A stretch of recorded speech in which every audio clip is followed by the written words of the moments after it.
Hi, welcome to Whiskey Catapult, where we catapult around the world trying whiskeys from all over the world. I want to do a little bit of a different format video today, just because why not?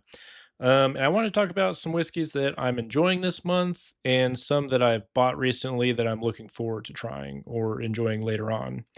I kind of like those in out, balls in, balls out kind of videos, but I usually toss my balls as soon as I'm done with them, so kind of hard to do it on that front. But uh, might as well talk about something I'm actively drinking.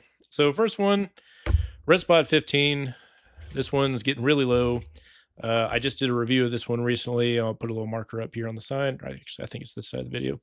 Um, but yeah, really been enjoying it. I still don't think it's worth the current price. But usually when I get a bottle about halfway, I just start focusing on it.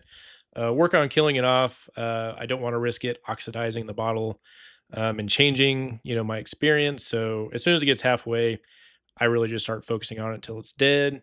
This is a bottle that I did keep a small sample bottle of for later down the road, though. So I've been enjoying it that much. The next one is a relatively recent bottle from the Scotch Malt Whiskey Society. It is a distillery 79.11 or 79.11 is the cast number, and this is Deanston. Um, this one's called Stave versus Spirit. I cracked this one open last year when I first bought it. Wasn't really getting much flavor to it. Came back to it after, I don't know, 3 or 4 months. And I've definitely noticed with the SMWS bottles for sure and other high proof whiskeys, man, they get really good after they open up just for a little bit. Even just that one pop, letting a little bit of air in, let it sit in the closet for, a couple months, really, really helps it out. This one's got a lot of flavor and a lot of depth. I brought to share with some friends a little while ago, and I was very impressed with how well it's opened up.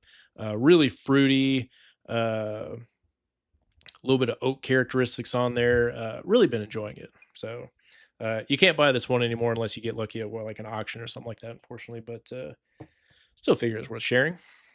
Next one in a similar vein. This is a Glenallachie.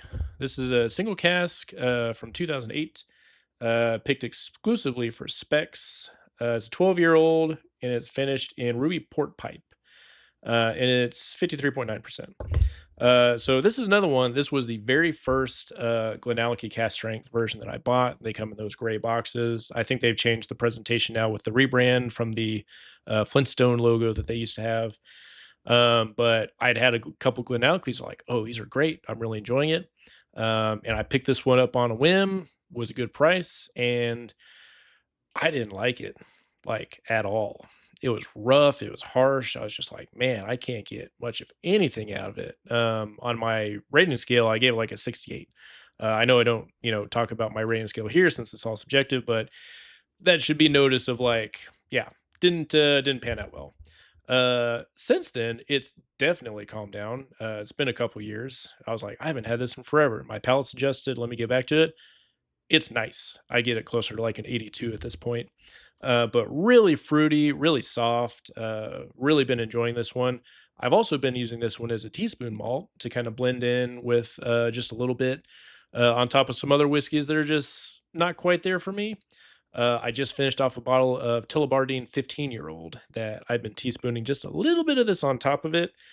Excellent. Really been enjoying. So I'll probably do a mixture of drinking this on its own and doing some teaspoon with some other malts too, just for fun. But it's been working really well for that. So back on the shelf it goes. So that's what I've been enjoying lately. Now, a couple balls I recently picked up that I'm very excited about.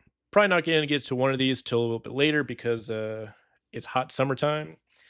And I don't really like drinking peated scotch during summertime in Texas. A little too much. But I managed to find the Ardbeg 10 cast strength. Very excited to pick this up. I was at a Total Wine and I've been asking a couple of my local shops, like, hey, are you getting it in? Do you know if it's coming in? They didn't know. They didn't have anything. I actually don't think I saw anything on our on any of the international sites that I order from. But sure enough, Total Wine had it. It was 85 bucks. I was like, I'll get it. I've been asking about it. Might as well. So very excited to crack this one open. This one's probably going to be more of a November, December opening for me. Like I said, it's 100 degrees outside. Cast strength peated scotch is not, that's not my vibe, not during the summertime, anyways. Um, Another one I picked up, part of this was based on, I should probably stop following them on Instagram. I did a review of one of my favorite scotches of the year so far was a rare find independent bottler of Pulteney 17. This one is a rare find bottle of Aberfeldy, a 12-year-old second fill ex bourbon hogshead, and chosen by Drink Whiskey with Friends. So, again, they did an Instagram story about it. They showed the people like tasting the cast, trying it, a couple of reviews. Sounded pretty good. And one of the websites that I follow just happened to have it pop up for sale. They had a couple other bottles that I was interested, so I was like, I'm in. I'll buy it. Do I expect this to be as good as the old Pulteney I had? Probably not, but you never know unless you try. This is a brand that I've started to get a little bit more comfortable with just pulling the trigger on some feelers on like, hey, that sounds pretty good. Because after those last couple I've had, chances are it might just be that good. And FOMO is real and partially self inflicted. So, last one I got, I've actually opened and tried a little bit. I do plan on doing a review of this one probably in another week or two. But I had never heard of this independent bottler before.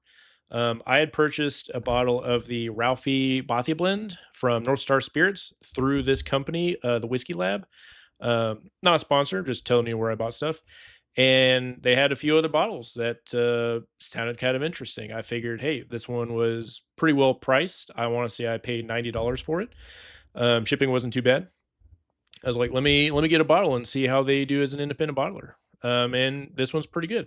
This one's a 12-year Tininic distillery. And it is, where's it at? Finished in first fill Oloroso Barrique. Cast strength. It's pretty good. I've been enjoying it.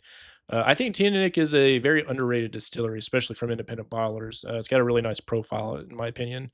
But yeah, I've been impressed. I want to get a little bit further down the line before I, fully commit to saying, yeah, I'll get another bottle from their lineup. You never know on the first crack, so I want to give it a little bit more time to open up. But yeah, I've been impressed so far. So looking forward to drinking this a little bit more. Looking forward to do a review on it a little bit later. But yeah, one to keep your eye out for sure. So yeah, hopefully you enjoyed this video. I thought it'd be fun to do. It's middle of July. Just kind of drinking through some stuff in my collection, and some of them don't really warrant a review, and some I've already done reviews on. So yeah, if you enjoyed the video, hit the like button and subscribe to see where we catapult off to next. Cheers.